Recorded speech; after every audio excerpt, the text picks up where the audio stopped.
Bonsoir à toutes et tous, bonsoir Monsieur le maire. Bonsoir. C'est avec plaisir que nous organisons ce soir ce second Facebook Live, un Facebook Live qui vient clôturer toute une série de réunions publiques qui se sont tenues durant le mois de septembre.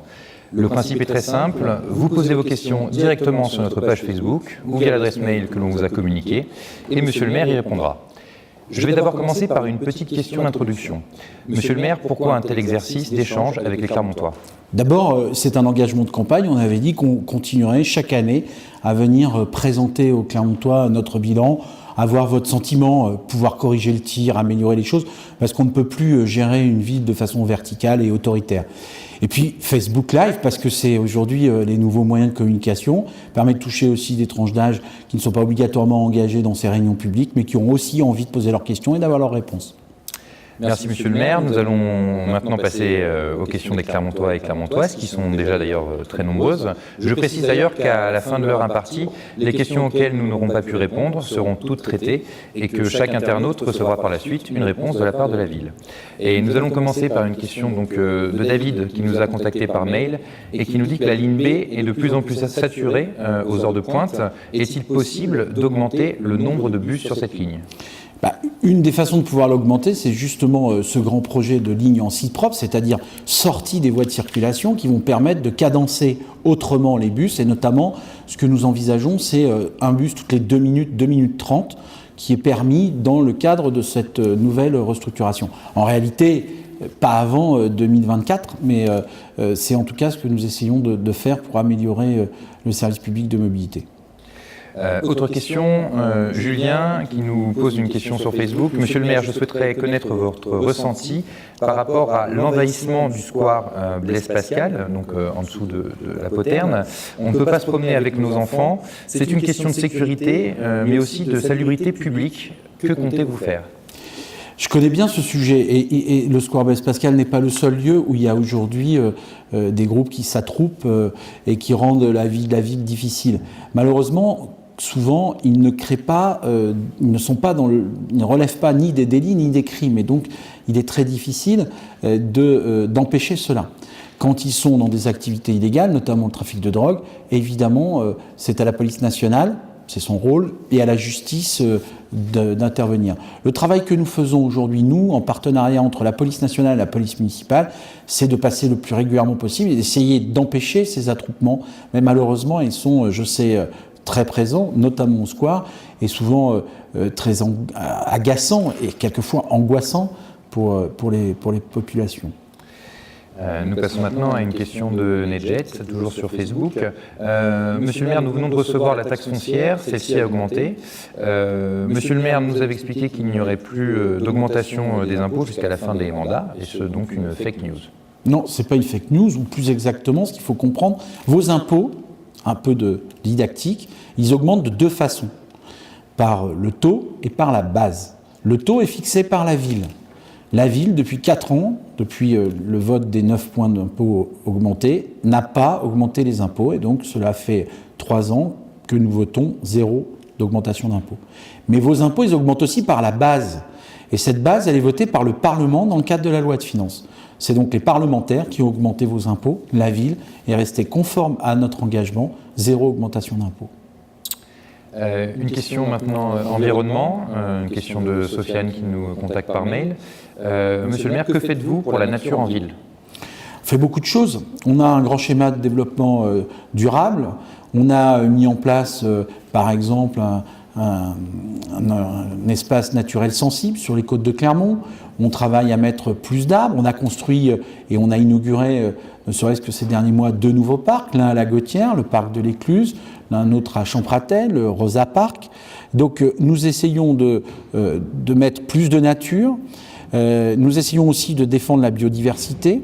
Et nous faisons un travail pour qu'il y ait moins de pollution. C'est le travail en matière de mobilité, de transport public. C'est la transition énergétique sur nos bâtiments que nous rénovons avec les bailleurs sociaux. Donc, finalement, notre travail, il est multisectoriel et nous avons des engagements à court et à moyen terme que vous pouvez retrouver dans ce schéma qui est public et qui a été voté par la métropole. Merci Monsieur le maire. Question de Guillaume qui nous alerte que malgré tous les aménagements réalisés à la gare, les voitures se garent complètement sur la chaussée, donc sur le devant de la gare. Comment faire pour éviter ça ? Alors, il y a plusieurs choses. Je l'ai déjà dit depuis longtemps. La gare, dans une grande ville, elle n'a pas un devant et un arrière. Donc, le dépose-minute, il est aujourd'hui du côté de la rue Anatole France. Tout est adapté pour que puissent être accueillis les gens qui viennent déposer. Je rappelle d'ailleurs que quand vous rentrez dans le parking de la gare à l'arrière, si vous déposez quelqu'un et que vous ressortez, les 20 premières minutes sont gratuites. Donc, en réalité, c'est des mauvaises habitudes qui perdurent. Nous passerons bientôt aux sanctions et il arrivera de plus en plus souvent que la police municipale puisse verbaliser ceux qui contreviennent aux règles élémentaires de sécurité routière. Merci. Une question de Jacques, une question d'urbanisme. Monsieur le maire, je souhaite savoir ce qu'il en est de la suite du projet Kessler-Rabanès. Les 3 autres totems seront-ils construits? Alors, le projet Kessler-Rabanès, votre personne a raison de nous poser, elle avait 3 éléments, 3 totems, et puis une 4e qui était la place. Nous inaugurerons dans quelques mois le premier et la place, et nous travaillons à ce que les autres scansions du projet soient construites, mais pour cela, il faut aussi des financeurs, et donc, pour l'instant, rien n'est prévu définitivement, mais en tout cas, le projet dans sa globalité continue à être tenu. Une question de Martine par mail, et je pense que plusieurs d'ailleurs internautes ont posé la même question. Qu'en est-il du campement de migrants, donc place du 1er mai? Quelles solutions sont prévues pour ces personnes? Alors, j'ai déjà eu l'occasion de le dire en réunion publique. En fait, cette question, elle s'adresse avec moi et avec vous tous, finalement, en 3 dimensions. Une dimension très politique, c'est que le phénomène des migrants va être de plus en plus récurrent, de plus en plus fort, et dans toutes les villes de France, et j'ai envie de dire dans le monde entier. Notre monde est de plus en plus, dangereux, il y a des guerres, il y a des problèmes de misère, des problèmes d'économie, et puis il va y avoir les migrants climatiques qui vont venir rajouter des choses. Donc c'est durable, et la solution, elle n'est pas traitée à l'échelle du territoire, ou même d'un maire, simplement elle doit être traitée par les États et par l'Europe. Ça c'est la politique. La deuxième dimension, c'est une dimension adressée aux maires.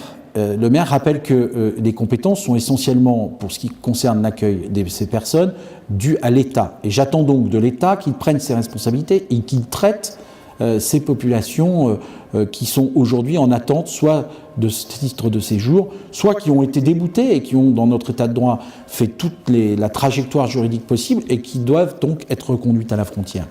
Pour le reste, il y a aussi l'humanité. Et c'est pour ça qu'avec le conseil municipal, nous avons décidé de scolariser les enfants, de les accueillir dans nos cantines, dans nos centres de loisirs gratuitement, d'installer des toilettes, d'installer l'eau, l'électricité, et de continuer à appeler à une concertation de l'ensemble des pouvoirs publics et de l'ensemble des associations pour trouver une solution rapide avant l'hiver à cette situation dramatique. Merci Monsieur le maire. Une question d'André sur Facebook qui nous dit qu'elle a assisté à la réunion des Vergnes et veut savoir ce que vous allez faire des tables qui ont été installées, les tables en bois qui ont été installées pour effervescence. Est-ce que ces tables pourraient rester à terme en permanence? On n'a pas de position définitive, mais si effectivement dans certains quartiers, les habitants, les communautés de quartier ou les associations souhaitent qu'elles puissent être maintenues, je n'y vois pas pour ma part d'opposition. Je vais regarder ça attentivement. C'est une bonne idée. Merci Monsieur le maire. Une question mobilité maintenant. Cathy qui nous dit que les C-vélos sont gratuits et du coup ont connu une hausse de fréquentation. Est-ce qu'on pourrait appliquer ce principe au transport en commun? Alors c'est un vrai sujet. Beaucoup de villes commencent à l'étudier sérieusement. Dunkerque vient de le mettre en place. Nous avons décidé à Clermont-Ferrand de traiter le sujet sans, de façon objective. Et donc nous avons mis en place une étude qui est pilotée actuellement par le SMTC et le vice-président de la mobilité à la métropole, François Rage. Et avec Cyril Sineux, nous essayons d'étudier les opportunités ou les scénarios de gratuité sur notre territoire. Parce qu'il y a, vous l'avez rappelé, beaucoup d'avantages. Augmentation des fréquentations, baisse de la pollution, donc des progrès pour la santé publique, les maladies respiratoires, soutien peut-être, en tout cas au commerce de centre-ville, voilà des choses positives. Mais en même temps, quand on ne paye pas comme usager, il faut payer comme contribuable. La gratuité de l'ensemble des transports publics sur la métropole reviendrait à trouver chaque année 15 millions d'euros.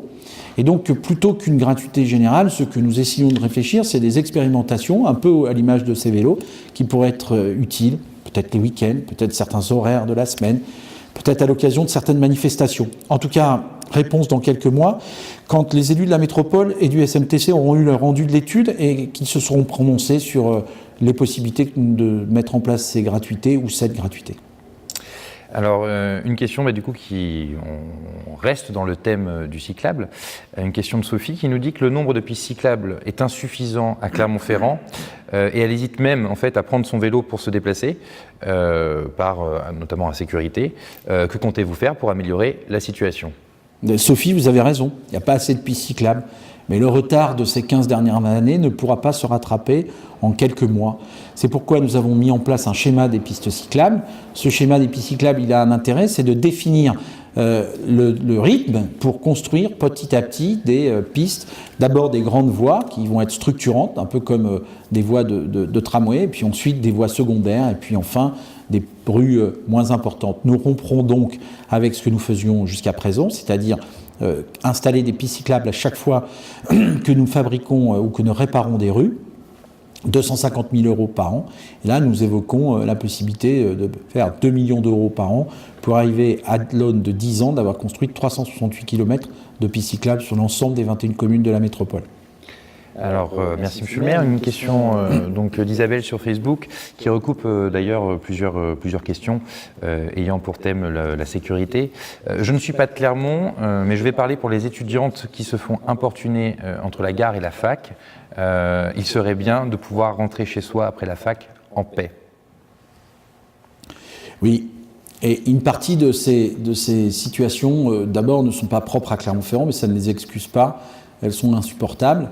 Nous avons donc mis en place un certain nombre de mesures, plus de caméras, évidemment, la police municipale qui essaye d'être le plus souvent présente, des relations renforcées avec la police nationale pour améliorer les choses, et puis, je l'espère, construire un esprit civique qui permette à chacun et à chacune de vivre en ville ensemble. Parce qu'au fond, tous ces comportements viennent du fait que nous ne supportons plus les uns les autres de faire l'effort de partager une citoyenneté collective. Donc moi, ce que j'attends de tout le monde, c'est que chacun retrouve un sens de ce qui se fait, de ce qui ne se fait pas dans l'espace public, et notamment en direction des femmes qui ont raison de ne plus supporter d'être mis en agression permanente, même quelquefois par des simples paroles. Merci Monsieur le maire. Une question de Vincent qui vous demande: existe-t-il, Monsieur le maire, une politique efficace afin d'éviter le communautarisme autant culturel que social ? C'est le manque de savoir-vivre qui favorise la montée de l'extrême droite. C'est une question compliquée. Une politique, certainement pas. Des politiques, c'est certain. D'abord, il faut des politiques éducatives, il faut parier sur l'école. C'est pour ça que la ville de Clermont-Ferrand met 25% de son budget sur l'éducation, l'enfance, la petite enfance, parce que nous faisons le pari de l'avenir et d'inscrire et de transmettre des valeurs de fraternité, de solidarité et des valeurs républicaines. Donc l'école. Il y a le travail social pour lutter contre la misère qui peut aussi nous réduire à ne jouer que les solidarités communautaires plutôt que d'espérer des solidarités de la communauté nationale. Et puis ensuite, il y a des politiques en matière de logement. La politique d'habitat doit être mobilisée parce qu'il y a aujourd'hui ce qu'on appelle les politiques de peuplement qui ont trop fait, qui ont trop mis en place des sortes de ghettos. C'est pour ça, par exemple, que nous décidons aussi de réduire dans certains quartiers la part du logement social, parce que la mixité, c'est aussi une garantie de lutter contre le communautarisme. Alors, nous mettons en œuvre tout ça en même temps, et les résultats se font quelquefois attendre, mais en tout cas, nous sommes mobilisés pour essayer de reconstruire un vivre ensemble fraternel et républicain. Merci Monsieur le maire. Une question de Loubna qui nous interroge sur la thématique de la petite enfance. Il faudrait plus de place en crèche pour nos bébés. J'attends pour ma part depuis 1 an. Alors Loubna, vous avez raison. On a augmenté d'environ 60% les places en crèche, notamment avec d'abord des inaugurations de crèches nouvelles, et puis aussi en mettant en place un dispositif qui permet qu'avec les horaires atypiques, sur une même place, suivant si vous en avez besoin toute la journée, simplement quelques jours de la semaine ou à certaines heures particulières du jour, plusieurs enfants puissent être accueillis. Mais c'est insuffisant, c'est pour ça que nous mettons beaucoup d'argent sur la jeunesse et que nous aurons bientôt de nouvelles propositions avec des nouveaux lieux de garderie qui seront installés, notamment à la Gautière par exemple. Et puis le problème des crèches aujourd'hui, il est aussi dans les écoles. Et j'ai une étude qui va être rendue. Je pense que nous aurons besoin dans 5 ou 6 ans qui viennent, de construire deux nouvelles écoles à Clermont-Ferrand, puisque depuis 4 ans, chaque année, nous gagnons 250 enfants en plus dans les écoles de la ville. Donc vous voyez, notre ville, elle est dynamique. Il y a donc plein de couples, plein de jeunes, plein d'enfants. Et il faut accompagner ce développement avec des services publics pour la petite enfance. Merci Monsieur le maire. Une question maintenant en rapport avec l'urbanisme. Une question de Jacques qui nous demande que va devenir la friche de l'ancienne école d'architecture? Alors pour l'instant, elle appartient à l'État. C'est eux qui sont propriétaires. Donc ce que nous souhaitons, nous, la ville, c'est qu'il puisse y avoir une concertation entre ceux qui pourraient acheter cette friche pour des projets immobiliers, la ville. En tout cas, il faudra respecter notre plan local d'urbanisme. Et puis, comme nous le faisons sur tous les grands projets, c'est de réussir à mettre en œuvre un projet concerté entre la ville, le vendeur et puis l'acquéreur. Pour l'instant, pas de projet particulier. Une question de Cathy qui nous alerte, une question de stationnement, circulation. Sur Montferrand, on ne peut pas se garer. Ce sont les personnes extérieures donc, de Montferrand qui se garent. C'est n'importe quoi. Oui, il y a toujours des problèmes de circulation et de stationnement. Elles sont liées aussi au manque de civisme des uns et des autres. Nous avons mis en place du stationnement payant dans beaucoup de rues pour justement éviter ces stationnements ventouses de gens qui profitent de l'occasion pour se poser sur les places et donc les occuper toute la journée, permettant pas aux riverains de pouvoir s'installer. C'est tout le sens de la rénovation de ce que nous avons mis en place en matière de politique de stationnement qui aujourd'hui commence à porter ses fruits dans certains quartiers, mais il y a certainement encore des endroits où il faut faire un effort. Question de Valérie, maintenant. Y a-t-il une structure d'accueil pour les personnes atteintes de cancer et qui ne peuvent pas rester seules à domicile? Existe-t-il ce type de structure dans la ville? Il y a aujourd'hui dans nos EHPAD des lieux où des personnes de plus en plus médicalisées sont accueillies. C'est souvent une situation qui s'aggrave parce que les gens vivent de plus en plus longtemps chez eux. Et puis quand ils rejoignent ces structures, ils sont souvent justement atteints de maladies graves et dans des situations plus difficiles. C'est pour nous, ça nous demande des personnels plus adaptés, mieux formés. On a beaucoup par exemple, alors moins des cancers, je le dis à celles qui posent la question, mais plus par exemple les maladies d'Alzheimer qui sont très fortes. Et donc oui, nous avons ces outils. Malheureusement, la situation des personnes âgées s'aggrave et donc nous n'avons pas toujours suffisamment de place à Clermont-Ferrand. Il faut savoir que pour ouvrir ce type d'établissement, je le dis parce que les gens pourraient nous dire « mais Monsieur le maire, construisons-en plus ». En fait, je ne peux pas, puisque c'est soumis à l'autorisation du ministère de la Santé. J'ai demandé la création de nouveaux établissements depuis 2 ans, j'ai toujours un refus du ministère. Nous avons parlé tout à l'heure des migrants, place du 1er mai, et Christophe donc, vous interpelle. Avant les migrants, il y a d'abord des personnes françaises qui travaillent et qui n'ont pas les moyens de se loger, Monsieur le maire. Christophe, vous avez raison, mais il ne faut pas opposer les pauvres d'ailleurs avec les pauvres d'ici. Ils sont d'abord tous les deux des pauvres. Et donc nous devons traiter des deux populations. C'est ce que nous faisons avec le Centre communal d'action sociale. Vous savez, il augmente son budget chaque année de 4,8%. Dans un moment où, pour beaucoup de politiques publiques, j'ai décidé de baisser ou de ne pas augmenter les budgets. Parce qu'il y a effectivement de plus en plus de misère. Le travail que nous faisons est important. Et moi, je n'oppose pas les migrants à ceux qui ont besoin, parmi nos concitoyens, de notre solidarité. En tout cas, la ville de Clermont-Ferrand ne fait pas de différence. Une question commerce, une question de la part d'Anna sur Facebook qui nous demande: peut-on ouvrir le centre jaune jusqu'à 20h, voire plus, en soirée? Et d'abord, légalement, pour l'instant, non. Il n'y a pas d'autorisation. Nous ne relevons pas de la loi qui a été prise. Nous ne sommes pas considérés comme une zone touristique majeure. Et donc, on a des horaires qui ne sont pas, en tout cas, capables d'être organisés par la ville. Par ailleurs, je rappelle que le Carré Jaune 1 comme le Carré Jaune 2 appartiennent à un groupe privé avec des commerçants qui y sont installés. Et donc, c'est à eux de définir les règles. S'ils veulent ouvrir plus tard, ils doivent s'organiser. Et moi, je n'ai pas le pouvoir de décider des horaires d'ouverture de ces magasins. Je ne suis pas certain d'ailleurs que c'est ce qui augmenterait obligatoirement la consommation des Clermontois et des Clermontoises. Mais en tout cas, pour l'instant, ça ne relève pas de ma possibilité. Une question sur la propreté de la ville, une question d'Eduardo par mail, qui nous dit qu'il trouve la ville sale, mégots, tags, crottes de chien. Qu'est-ce que vous comptez faire pour améliorer la situation ? On fait beaucoup de choses. Le ramassage des crottes de chien, c'est 250 000 euros par an. Celui des tags, c'est 480 000 euros par an. Donc on met beaucoup d'argent pour nettoyer ces saletés. On a beaucoup d'agents qui, sur la voie publique, et vous pouvez les voir tous les jours, on a investi dans des véhicules pour nettoyer tôt le matin. Et donc, mais simplement, c'est un peu le tonneau des Danaïdes, c'est-à-dire que plus on nettoie, plus c'est sale. Et donc, nous continuerons à améliorer notre service public de nettoyage. Nous continuerons à mettre des moyens. Nous avons décidé d'ailleurs de les renforcer.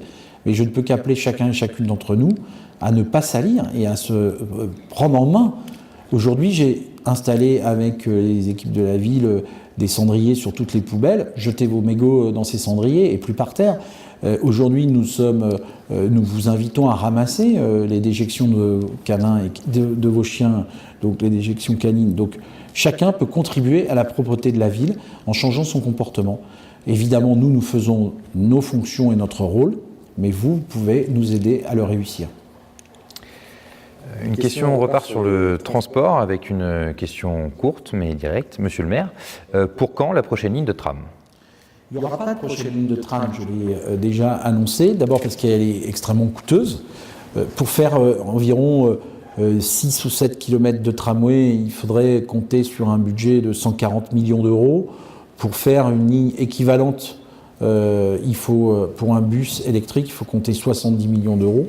Je souhaite donc construire 2 nouvelles lignes qui ont les mêmes caractéristiques que le tramway. C'est-à-dire, si vous me permettez de prendre une minute, en site propre, c'est-à-dire sortie des voies de circulation et avoir une voie dédiée pour ne pas être pris dans les bouchons et pouvoir rouler sans interruption liée à la congestion urbaine. Cadencée, toutes les 2 minutes 30, à haut niveau de service, accessible au PMR, c'est-à-dire avec exactement les mêmes gares, les mêmes informations que quand vous prenez votre tramway. Et ces lignes pourront aller jusqu'à la Grande Halle et au Zénith, la place Gardée et le lycée de Cournon. Et l'autre pourra aller de la gare SNCF, enfin elle partira de Roya-Chamalières, mais elle ira jusqu'à la gare SNCF, puis l'aéroport, pour mettre sur la même ligne ces 2 structures de mobilité extrêmement importantes pour les touristes et les Clermontois qui viennent ou qui s'en vont de chez nous. Une question de stationnement, une question de Jocelyne. Pourquoi le parking du 1er mai est fermé les jours de match ? Ah, vous me posez une colle. Je suis étonné qu'il soit systématiquement fermé les jours de match. Alors là, je suis vraiment... mais je vais regarder. Et on va garder vos coordonnées pour essayer, enfin votre mail si c'est possible, pour essayer de vous répondre personnellement. Désolé, je sèche. Et du coup, j'en profite pour rappeler que toutes les questions qui ne seront pas traitées, évidemment, on répondra à ces questions ensuite par mail aux internautes qui n'ont pas pu avoir une réponse. Du coup, on va rester dans le sport. Monsieur le maire, qu'allez-vous faire du stade Montpied ? Une question de Jérôme sur Facebook. Alors le stade Montpied, il faut le fermer et en faire un stade véritable. Donc nous avons d'abord décidé de lancer un concours d'architecture qui prendra la totalité du stade pour pouvoir justement avoir un projet définitif. Mais par contre, les élus de la métropole ont souhaité ne financer que la prochaine tribune qui permettra donc d'agrandir ce stade. Et ensuite, quand nous aurons les moyens et quand nous aurons la capacité, en termes de spectateurs, nous pourrons finir les 2 virages et donc avoir un stade complet. Cette première phase, elle nous coûtera environ 30 millions d'euros et nous avons obtenu 6,5 millions d'euros de la région et 2 millions d'euros du département. Le reste sera à la charge de la métropole. En coût de fonctionnement, parce que je sais que beaucoup se posent la question, pas beaucoup de coûts supplémentaires. En réalité, le stade existe, le terrain également. Ce n'est pas les quelques gradins supplémentaires qui vont générer des coûts de fonctionnement importants. Donc c'est essentiellement un investissement porté par la métropole, accompagné par le département et la région. On en a parlé tout à l'heure, les incivilités, notamment la pollution. Une question d'Alex, vous vous êtes plaint des graffitis. Que pensez-vous, dans la lignée en fait, d'effervescence, de combattre les tags via du street art ? Alors je suis content de cette question parce que j'ai depuis longtemps vu sur les réseaux sociaux des gens qui aiment à penser que, alors que je m'intéresse beaucoup à la question culturelle, je ne comprendrai rien et je ne ferai pas la différence entre tag, graffiti et street art. Les choses ne sont pas du tout comme ça. Ce que je ne supporte pas, c'est les signatures intempestives, les écritures dégueulasses sur les murs. Mais par contre, nous avons évidemment, y compris nous-mêmes, organisé des fois des opérations avec des graffeurs. Je pense au travail formidable de Kémy sur certains chantiers. Je pense à ces réceptacles pour obtenir le verre qui ont été, vous l'avez vu, recouverts de magnifiques, comment dirais-je, œuvres, notamment de Gainsbourg, à côté de la coopérative de Mai, par exemple. Nous avons, partenariat avec la SNCF, fait un grand graphe sur l'entrée de la gare quand on arrive de Paris pour éviter justement ces tags intempestifs. Donc, et je pense par exemple à la rue Savaron qui a réussi à se préserver en faisant des magnifiques graphes de très belle qualité artistique sur les vitrines des magasins. Donc je suis évidemment favorable au street art, au graphe, à tout ce qui pourrait venir habiller nos rues. Mais je dis que cela n'empêche pas, c'est pas parce qu'on fera 1 ou 2 murs d'expression, qu'on fera quelques projets ici ou là, que nous réglerons l'ensemble du problème des tags. Et donc il faut aussi que ceux qui aujourd'hui taguent nos rues de quelques signatures peu intéressantes se ressaisissent et arrêtent, parce que ça coûte très cher à la collectivité et au fond ils ne gagnent rien. S'ils ont une vraie créativité, on est prêt à les recevoir et à leur donner des murs pour montrer ce qu'ils savent faire. La question précédente évoquait effervescence. Stéphanie, du coup, par mail, nous demande « En route vers la capitale européenne de la culture, concrètement, ça sert à quoi et comment ça marche? Est-ce que ce n'est pas de l'argent gâché ?» Non, ce n'est pas de l'argent gâché. Comment ça marche? En 2023, nous serons devant la Commission européenne qui décidera quelle sera la ville française qui sera capitale européenne de la culture en 2028. Ce genre de dossier se prépare longtemps à l'avance. Ça demande de l'énergie, du lobby, montrer que nous sommes capables d'organiser cette manifestation.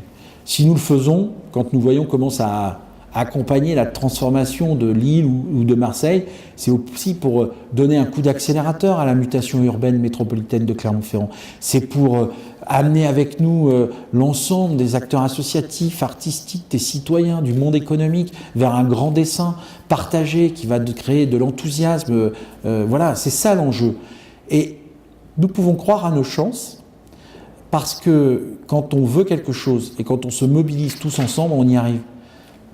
Il faut que Stéphanie pense à ceux qui ont décidé il y a 10 ans de classer au patrimoine mondial de l'UNESCO la chaîne des puits.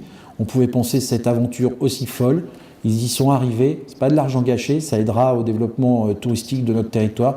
Alors oui, je pense qu'on peut être capitale européenne de la culture si chacun d'entre nous, nous le voulons vraiment. Vous l'avez évoqué dans votre réponse, la question de l'attractivité du territoire. Et ce thème est évoqué par Steven qui vous demande et vous alerte pourquoi l'aéroport donc ne décolle pas. C'est compliqué. D'abord, c'est quand même le 2e aéroport de la grande région après celui de Lyon. Il est donc devant celui de Grenoble. Et c'est aussi le 9e aéroport économique de France.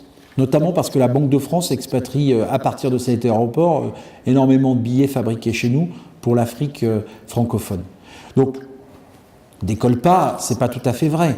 Simplement, il n'a pas suffisamment de propositions de destination internationale à son départ, mais parce que aussi, avouons-le, notre socle démographique permettant cela n'est pas suffisamment fort et qu'aujourd'hui, dans le monde des compagnies aériennes extrêmement compétitifs, vous voyez bien qu'il y a une recentralisation sur des grands hubs internationaux, le plus proche étant celui de Lyon pour nous, mais vous avez aussi Nice, et qui font que, évidemment, nous ne sommes pas très compétitifs parce que nous n'avons pas assez de gens qui prennent l'avion au départ de Clermont-Ferrand.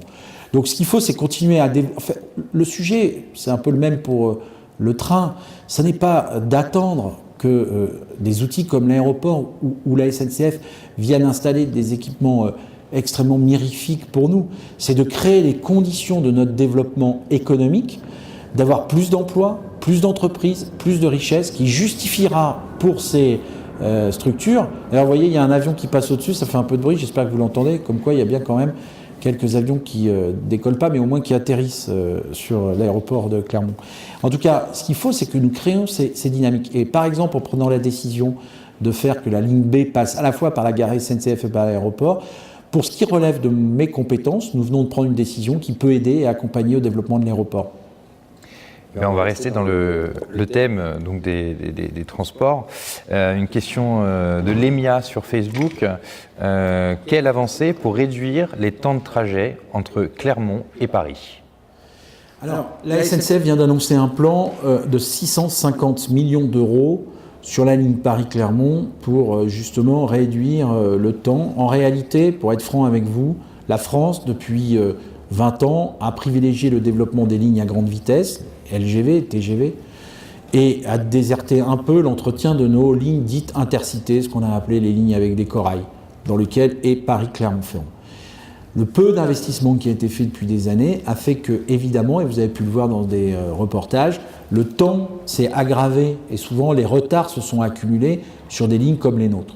Aujourd'hui, la SNCF fait le pari avec l'État de rééquilibrer ses dépenses en réduisant l'investissement sur les lignes à grande vitesse, en remettant de l'argent sur les lignes du type corail, et donc sur la ligne Paris-Clermont, c'est 650 millions.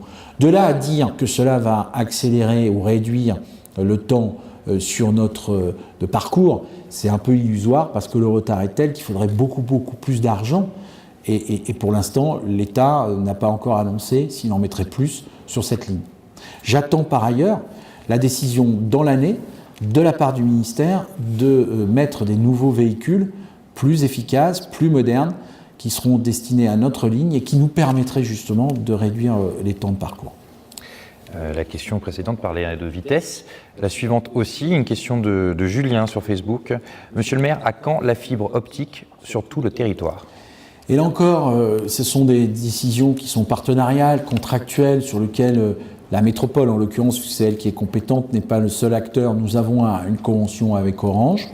Aujourd'hui, nous avons des réunions régulières. Orange vient quelquefois, souvent rendre des comptes devant le bureau des 21 maires de l'agglomération sur le retard pris par la convention. Trop de zones sur notre métropole sont mal câblées, fibrées. C'est le cas notamment sur des communes comme Orsignes, comme Saint-Gé-Champanel, mais aussi dans certains quartiers de Clermont-Ferrand. Donc nous attendons de la part de notre prestataire et de notre partenaire un effort et une accélération d'un retard qui commence à devenir coûteux au moment où tout le monde parle de justement cette révolution numérique qui va bouleverser nos vies. On enchaîne avec une question qui revient sur la thématique de la propreté, une question de Nelly sur Facebook. Monsieur le maire, il n'y a pas de poubelles partout. Vous nous dites de faire des gestes citoyens. Pourquoi on ne pourrait pas en mettre plus des poubelles dans toute la ville ? Alors, il faudrait, Nelly, que vous me disiez où vous pensez qu'il en faut plus. On essaye de couvrir correctement le territoire. Peut-être qu'il y a des imperfections. Moi, je suis preneur, et c'est ça aussi la démocratie participative. Faites-nous des propositions, indiquez-nous les endroits. Les services viendront. Quelquefois, nous avons aussi la difficulté des lieux où nous pouvons implanter ces poubelles. Donc voilà, moi je suis prêt à revoir. Il y a toujours des choses à améliorer et on compte sur vous. Donc si Nelly, vous pouvez nous envoyer les choses, on est preneur. Nous avions évoqué tout à l'heure la gratuité des transports en commun. Une question qui tourne aussi autour de cette thématique, une question d'Anne-Marie. À quand la gratuité des transports pour l'ensemble des scolaires, y compris les étudiants ? Alors, il y a une gratuité des transports scolaires sur les activités scolaires, puisque c'est une décision de la ville que nous avons prise après le débat démocratique avec les parents d'élèves sur le plan éducatif ville. Donc aujourd'hui, c'est la ville qui prend en charge les déplacements des enfants dans le cadre de l'école quand ils vont à des activités, notamment par exemple la piscine, au théâtre. Mais il n'y a pas il n'y a pas de gratuité sur des catégories. On la pose quelquefois pour les étudiants, on la pose aussi pour les seniors. Ça a été posé dans une réunion publique cette semaine. Nous avons décidé à Clermont-Ferrand de mettre en place une tarification solidaire. Par mois, c'est 3,90 €. La question, elle est non plus sur l'âge ou la catégorie, de savoir si vous êtes étudiant ou retraité, elle est sur le revenu. Parce que ce que nous considérons, c'est que c'est d'abord les plus pauvres qui doivent voir leur tarif de transport réduit. Et donc, nous avons décidé d'appliquer cela. Donc, ça n'est pas lié à des catégories d'âge ou de statut professionnel, c'est lié à des questions de revenus pour aider les plus fragiles d'entre nous. Nous enchaînons avec une question de Christophe sur Facebook. Pensez-vous normal que la police ne passe pas ou peu dans certains quartiers ? Non, c'est pas normal. Mais la question sur laquelle il faut s'interroger, c'est nous n'avons pas reçu de la part du nouveau gouvernement des nouveaux effectifs. Clairement, on n'a pas été choisi pour en recevoir. Il faut s'interroger sur ceux qui ont décidé, il y a quelques années, de supprimer la police de proximité. Il faut s'interroger aussi sur ceux qui ont décidé, à un moment donné, de supprimer un poste de fonctionnaire sur 2. Alors aujourd'hui, chacun doit être responsable et comptable des décisions politiques qu'il a prises. Pour ma part, je déplore, comme vous, le manque d'effectifs. Et surtout, je le dis ici, je soutiens les policiers nationaux qui, eux-mêmes, vivent cela difficilement parce que leurs conditions de travail se sont aggravées et que, quelquefois, ils aimeraient bien avoir plus de moyens pour justement assurer les missions dont ils se sentent responsables vis-à-vis des citoyens. Nous enchaînons avec une question urbanisme, aménagement du territoire, une question de Christophe sur Facebook. Où en est-on pour le futur lycée des métiers du Brézet ?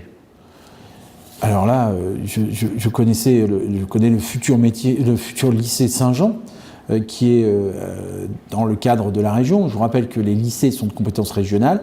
Donc l'annonce aujourd'hui de la région, c'est d'un futur lycée à Saint-Jean, pour celui des métiers au Brézet, qui regroupe les anciennes structures de Romagna, etc. Je n'ai pas aujourd'hui de complément d'information à ce stade.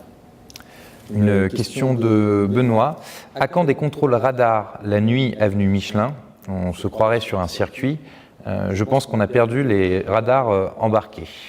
Alors, il y a 2 types de radars. Il y a ceux de la police nationale. Moi, je ne suis pas responsable, mais j'ai acheté un radar que j'ai confié à la police municipale pour vérifier justement les niveaux d'infraction. Alors, sur la nuit, nous ne les appliquons pas, donc ce que je vais dire ne s'applique pas exactement à la question de notre internaute, mais ce que je veux vous dire simplement, c'est que quand aujourd'hui on fait, au bout de 2 ans, le relevé de l'ensemble des endroits où on a posé le radar de la ville et où nous avons relevé des infractions, souvent dans des endroits d'ailleurs qui nous ont été signalés par les habitants eux-mêmes, et donc si vous avez à nous signaler des endroits, on est preneur, on est à pas plus de 4,8% d'infractions. Ce qui veut dire qu'en réalité, je ne parle pas de la nuit, j'ai bien compris que c'était la question, et effectivement il y a des accélérations plus fortes, mais dans la journée, en réalité, les gens circulent assez peu au-dessus de 50, mais c'est très facilement compréhensible.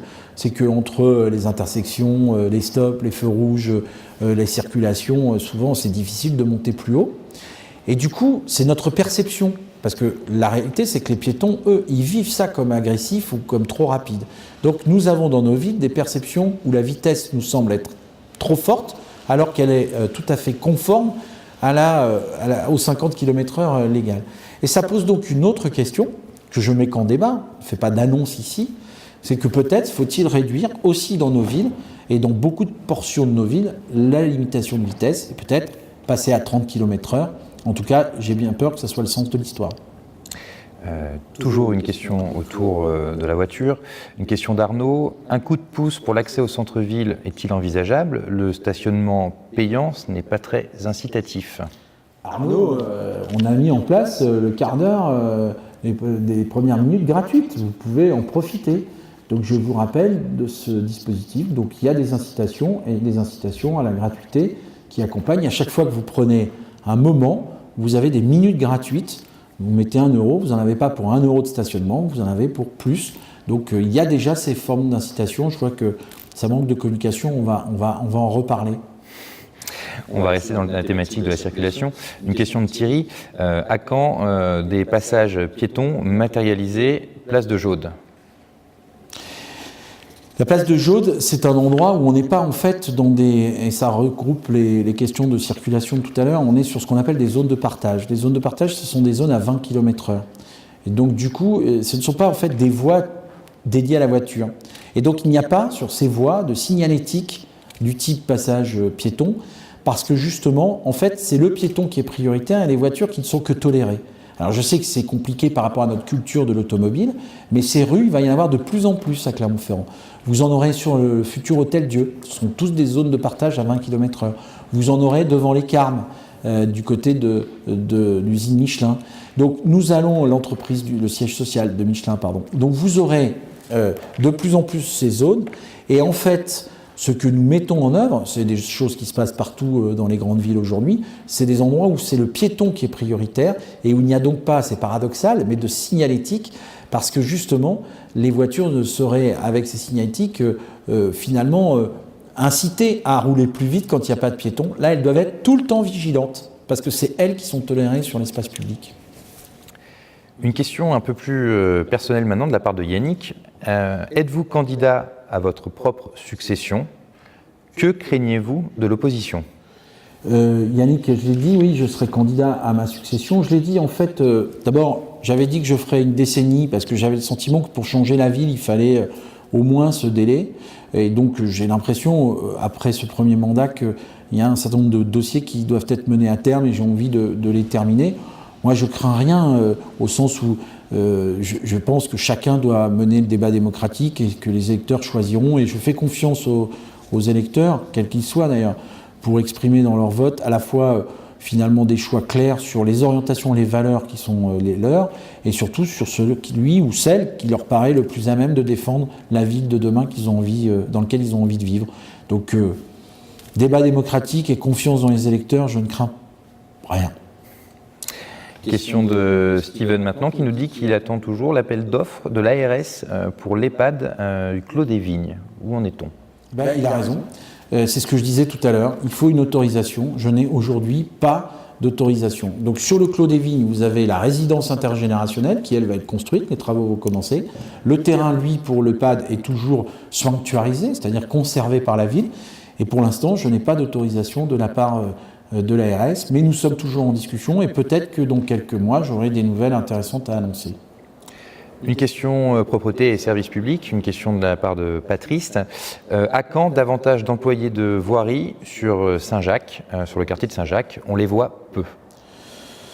Je ne sais pas, Patrice, si ce que vous dites est tout à fait vrai. Il y a beaucoup d'agents de voirie, ils font un travail remarquable, ils sont souvent sur le terrain. Moi, je mesure leur engagement. Peut-être c'est pas assez. Il faut savoir une chose, c'est que chaque agent, c'est de l'argent public qu'il faut dépenser et donc des impôts qu'il faut prélever. Et donc, moi, j'essaye de trouver le bon équilibre entre services publics rendus aux habitants et maintien d'une pression fiscale la plus modérée possible, puisque c'est quand même ça qui aussi est votre enjeu. Donc, l'équilibre. Peut-être faut-il faire des efforts et regarder les horaires ou les circuits de ces agents sur Saint-Jacques. Je regarderai, Patrice, précisément ce quartier. Prochaine question, une question posée par Monica. Vous parliez des impôts de la ville tout à l'heure, mais la métropole a bien augmenté les impôts? Non. Non, parce que j'ai un accord politique, alors je vais être un peu précis et je sais que c'est compliqué. Nous avons un accord politique avec les 21 maires qui sont de toutes les familles politiques pour que pendant 6 ans, nous gérions sans aucune augmentation d'impôts la métropole. Et j'ai pour habitude de tenir mes engagements. Et d'ailleurs, c'est un maire de droite qui fait le budget. Et donc, si ce maire de droite pensait que je n'avais pas respecté l'accord, il ne l'aurait pas présenté, ce budget. Et l'ensemble des maires de toutes les communes ont voté ce budget. Et c'est donc la preuve qu'il n'est pas en augmentation. Par contre, il s'est passé quelque chose. Il y a la taxe d'enlèvement des ordures ménagères qui était très forte à Clermont-Ferrand, trop forte par rapport aux besoins réels du territoire. Et j'ai donc, avec mes collègues, préféré la baisser pour justement être conforme aux besoins que nous avions en matière de politique de déchets sur le territoire. D'autres villes ont dû faire cela aussi. À ce moment-là, avec les élus, nous nous sommes dit, mais en baissant cette taxe, nous baissons globalement notre budget. C'est juste parce qu'il ne fallait pas prélever plus que nous en avions besoin sur les ordures ménagères, mais comme le budget est global, c'était une baisse globale du budget. Nous avons donc décidé de réévaluer la taxe foncière sur une partie très précise et du montant équivalent de celui de la baisse. Et donc en réalité, si vous regardez bien, vous avez une baisse de votre taxe d'enlèvement des ordures ménagères et une augmentation équivalente sur la taxe foncière. Quelques familles, il faut être honnête, mais peu nombreuses, vont avoir entre 13 et 15 euros de différence à la hausse. Et donc c'est assez epsilonien, et donc il n'y a pas d'augmentation structurelle. Et donc nous continuerons à respecter jusqu'à la fin du mandat ce zéro d'impôt sur la métropole. Voilà l'explication en détail que vous pouvez vérifier vous-même évidemment sur votre feuille d'impôt. Prochaine question, une question de Liba sur Facebook, une question qui, je pense, interpelle beaucoup les Clermontois. Qu'en est-il de la muraille de Chine à Saint-Jacques ? Ouais, d'ailleurs, la montagne aujourd'hui, je crois, a fait un papier intéressant. Nous avons décidé de détruire cette muraille pour 2 raisons. On ne peut pas dire sans arrêt qu'il faut de la mixité sociale et puis conserver un quartier où il y a 89% de logement social avec toutes les dérives que cela peut impliquer en matière de non-mixité à l'école. Et donc, ça n'est pas une bonne chose. Et nous devons permettre à chacun d'avoir des possibilités de vivre dans un environnement mixé socialement. Cette destruction, elle ne sera réalisée que quand nous aurons évidemment d'abord relogé toutes les personnes qui sont dans cette muraille. Et j'ai demandé à mes services de prendre le temps, parce que chaque cas est très particulier. Je mesure que, par exemple, pour des femmes âgées qui sont arrivées il y a très longtemps, pour certaines d'entre elles, et qui ont fait toute leur vie ici, c'est un crève-cœur d'abandonner ce logement. Mais donc nous trouvons des solutions. 95% des relogements actuels sont sur la ville de Clermont-Ferrand, dont 60% sur le quartier de Saint-Jacques lui-même, dans d'autres parties du quartier. Donc voilà où nous en sommes. Je pense que nous aurons fini ces politiques de relogement autour des années 2021-2022, puis démolition, et ensuite il y aura un nouveau projet qui pour l'instant n'est pas dessiné, qui n'est pas un projet où on construira des petites maisons qui auraient des belles vues sur la ville pour quelques privilégiés. Nous réfléchissons à des espaces verts, à utiliser cette colline pour être un lieu de promenade, peut-être avoir un espace public, peut-être avoir des équipements comme des crèches, on en parlait tout à l'heure, ou d'autres possibilités, mais tout ça se fera avec l'ensemble des habitants du quartier en concertation. Je rappelle, puisque j'ai dit qu'il y avait 2 raisons tout à l'heure à la démolition, plus de la mixité, c'est aussi qu'elles sont vétustes et ils ne sont plus adaptés. C'est des demi-paliers qui ne sont pas accessibles aux personnes à mobilité réduite. Non, décemment, mon devoir est de mettre fin à des tours et des bars comme ça qui ne sont plus dignes des habitants et qui méritent, pour ceux qui y habitent, bien mieux. Une question d'Auguste sur Facebook. Ça ne vous gêne pas de citer Saint-Just alors que vous défilez contre le Bastion Social, une association caritative ? Oui. Alors Auguste, je vais t'expliquer 2 choses. Alors, visiblement, donc, tu soutiens le Bastion Social, qui est un mouvement d'extrême droite, et donc oui, pas de liberté pour les ennemis de la liberté, comme disait Saint-Just. Et pour l'instant, le Bastion Social, en termes de solidarité, ou je ne sais plus comment vous avez dit, il s'est plutôt illustré dans la bagarre. Et d'ailleurs, certains de ses membres sont aujourd'hui devant la justice, et c'est une bonne nouvelle. On enchaîne une question de Nelly. Les écoles de Clermont reviendront-elles à la semaine de 4 jours ?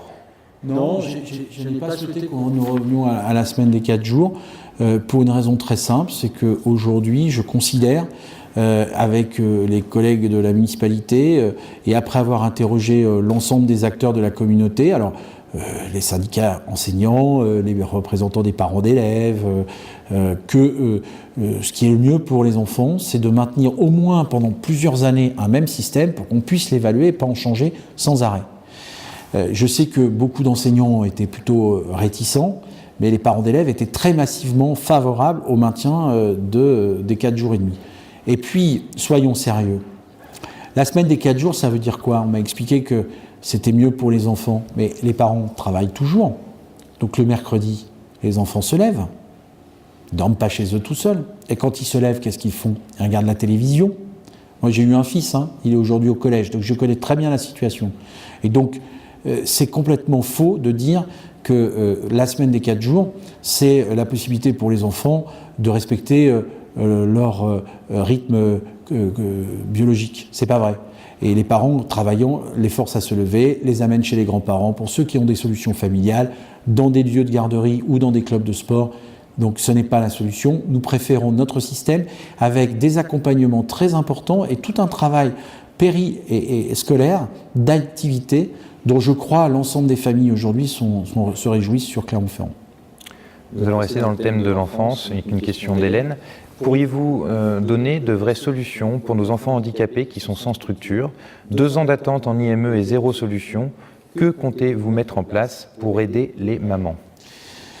C'est une situation difficile. Nous avons fait, nous, pour notre part, beaucoup d'efforts, notamment avec l'école Chantrane. Je pense que cette maman peut-être connaît cette structure pour les enfants polyhandicapés. Mais c'est vrai que les moyens aujourd'hui, quand l'État, et il y a longtemps, quand je dis l'État en général, je ne parle pas d'un gouvernement en particulier, a souhaité, et je crois que c'était une bonne chose, que les enfants soient insérés, inclus en réalité dans les systèmes scolaires, comment dirais-je, pas spécialisés, mais justement avec les autres enfants, dans un souci justement de diversité qui à mon avis est intéressant. Elle ne s'est pas donné, l'État, les moyens d'accompagner. Et aujourd'hui, on le voit avec le statut des AVS et avec les baisses de moyens qui ont été donnés à certaines familles. Je crois qu'on n'est pas à la hauteur de cette société inclusive que nous voulons mettre en place. En tout cas, nous allons lancer, nous, une charte du handicap à Clermont-Ferrand. Nous sommes en train de travailler avec les associations pour voir comment améliorer encore, si possible, cette inclusion de tous ceux qui sont sur notre territoire et qui sont d'ailleurs frappés par de multiples handicaps. C'est la question des malvoyants, de ceux qui sont sourds, mais ceux aussi qui sont en fauteuil, etc. Nous enchaînons avec une question de Sarita, mais une question aussi qui a été posée par de nombreux internautes. Que comptez-vous faire pour faire baisser l'insécurité? Après les agressions de ce week-end, nous avons peur.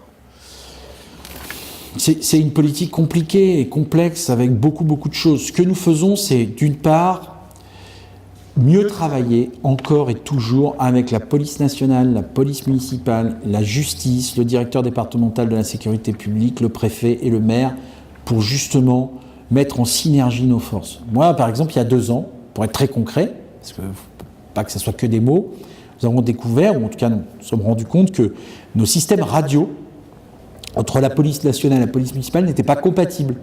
Nous avons donc acheté des moyens pour rendre compatibles, pour que justement sur les opérations, en intervention, nos fonctionnaires de police municipale et les fonctionnaires de la police nationale puissent communiquer mieux pour être plus réactifs. Voilà ce que nous avons fait. Nous avons décidé aussi d'augmenter le nombre de policiers municipaux. Depuis que je suis arrivé, 8 policiers municipaux en plus ont été nommés dans notre ville et 2 le seront encore au budget de l'année prochaine. Enfin, nous les avons mieux équipés en véhicules, en gilets pare-balles, en matériel de toutes sortes, sauf en armes létales, parce que je ne veux pas armer les policiers municipaux, ce n'est pas leur rôle et leur mission. Et puis, nous travaillons à mieux prévenir la délinquance, avec une réunion tous les 2 mois du Conseil local de lutte contre la délinquance, réunissant le préfet, le procureur, le maire, le directeur départemental de la sécurité publique, pour essayer de travailler ensemble à mieux définir les priorités et les axes de nos interventions en matière de délinquance, de drogue, de cambriolage. Voilà ce que nous essayons de faire. Beaucoup d'autres choses. 490 000 € de caméras installées aujourd'hui, enfin pas aujourd'hui, mais depuis maintenant quelques mois, entre la place des Salins et Fongièvre, et donc regroupant Jaude, qui fait que par exemple par rapport à l'agression de Jaude et au décès de ce jeune, je m'associe d'ailleurs pour donner toutes mes condoléances à la famille, nous avons les images de ce qui s'est passé. Nous les avons évidemment transmises à la police nationale qui en fait bon usage pour essayer de trouver le responsable. Donc nous travaillons sur de différents axes pour essayer que vous ayez moins peur, pour vous rappeler aussi que la réalité des chiffres de la délinquance à Clermont-Ferrand sont en baisse et que donc il ne faut pas non plus, même s'ils sont horribles et dramatiques, faire de 2 faits divers le quotidien de la capitale auvergnate. Nous enchaînons avec une question de Caroline sur Facebook. Les commerces indépendants ferment un par un à Clermont. Pourquoi ne pas stopper l'extension des zones commerciales, en plus de rendre le centre-ville de nouveau accessible aux voitures? Non, alors, plusieurs choses. Je ne suis pas d'accord. D'abord, les commerces ne ferment pas un par un. Ce n'est pas vrai. Deuxièmement, le centre-ville, ce n'est pas la voiture qui va le sauver. Le centre-ville, ce qui va le sauver, c'est l'animation, la qualité des commerces et une politique volontariste en matière justement d'aménagement urbain plaisant, agréable pour les piétons. Donc ce que nous faisons aujourd'hui a entraîné une augmentation de 5% de fréquentation du centre Jaude, des commerces de la rue du 11 novembre, etc. Donc c'est pas vrai de dire que tout s'écroule. Deuxièmement, comme vous l'avez dit, nous avons décidé de réduire l'augmentation des implantations de zones commerciales. Il n'y a pas eu depuis 4 ans de nouvelle implantation de magasins dans les zones commerciales, parce que j'ai réduit de 30 hectares ces implantations, parce que le Conseil métropolitain a voté l'interdiction de une nouvelle construction d'une implantation d'un supermarché alimentaire ou d'un géant alimentaire sur notre pourtour de ville, parce que nous avons mis en place une manager de centre-ville qui fait un travail auprès des commerçants pour les accompagner. Notre taux de vacances est par exemple inférieur à celui de la ville de Vichy. Donc la réalité, c'est que ici, nous résistons plutôt mieux, mais il faut encore accompagner les commerçants parce que le monde aujourd'hui du commerce est compliqué. Les achats sur Internet se multiplient. Par exemple, les commerces de vêtements souffrent de ces achats et donc il y a des structures qui ont besoin d'être accompagnées, c'est ce que nous faisons. Donc je m'inscris en faux sur le fait que notre ville serait en déshérence commerciale en centre-ville. C'est pas vrai. Les chiffres de la CCI, c'est pas les chiffres de la ville, hein. Les chiffres de la CCI le démontrent, vous pouvez vous les procurer. Et deuxièmement, oui, nous avons jusqu'à présent résisté à l'implantation de nouveaux centres commerciaux au pourtour de notre ville. Continuons avec une question de Laurent. Selon une source sûre, la ville rachète des établissements en location pour les louer 500 € par mois afin d'épurer l'avenue Charras. Est-ce vrai ? Alors, comme toute source d'information, il faut la vérifier. Ce qui est vrai, c'est que la ville a décidé, sur la rue Charras, de prendre le droit de préemption commerciale. Et d'ailleurs, lors du prochain conseil municipal de demain soir, nous allons élargir ce droit de préemption commerciale, puisque la rue Charras était un essai, à l'ensemble de la ville. Quel est l'objectif ? L'objectif, c'est de racheter des commerces qui sont soit en difficulté, qui ont été abandonnés, sur lesquels il n'y a pas de repreneur, soit quand il se met en place des spécialisations de rue qui vont fragiliser le tissu commercial. C'est-à-dire que nous ne voulons pas que des banques autour de la place de Jaude, nous ne voulons pas que des tatoueurs rue du Port, ou nous ne voulons pas que de la restauration rapide à tel ou tel endroit. Et donc pour garantir ces diversités, en quelque sorte, la puissance publique fait le portage et permet des négociations pour garantir des installations de commerce, pour par exemple réussir à avoir une boulangerie en centre-ville qui avait disparu. Voilà ce que nous faisons. Et donc c'est pas tout à fait comme ça qu'il faut le raconter. Et comme ça marche plutôt bien, eh bien en réalité nous allons l'élargir à l'ensemble de la ville. Une question de José. À quand la réduction de la vitesse à 30 km/h en centre-ville ? Cela permettrait de réduire la pollution, le bruit et avoir un surplus de sécurité pour nos enfants. José, je l'ai dit tout à l'heure au début, moi je pense comme vous que nous allons devoir arriver à cette mesure. Pour l'instant, je ne pense pas que la ville de Clermont-Ferrand est mûre pour cela, parce que ce que je crois, pour ma part, c'est que nous devons d'abord être exemplaires dans les offres alternatives de mobilité. Donc il faut d'abord investir et construire ces 2 lignes de transport public en site propre. Il faut d'abord améliorer les pistes cyclables. Il faut que chacun d'entre nous puisse trouver des alternatives à l'utilisation de la voiture. À ce moment-là, peut-être, nous serons mûrs pour effectivement, ce que je crois, et serait positif, passer à 30 km/h. Voilà, je vous remercie Monsieur le maire pour cette heure passée à répondre aux questions des Clermontois. Merci à tous. Je précise qu'un nouveau Facebook Live aura lieu le mois prochain et qui aura pour thématique les transports et la mobilité, la question de la mobilité qui a été largement évoquée d'ailleurs ce soir. Je vous laisse peut-être le mot de la fin, Monsieur le maire, si vous voulez conclure. Non, désolé, c'est peut-être un exercice un peu guindé, difficile. Moi, en fait, je parle à un rideau rouge, mais j'espère que vous avez appris des choses et que vous êtes satisfait de cet échange que nous renouvellerons. Merci à tous.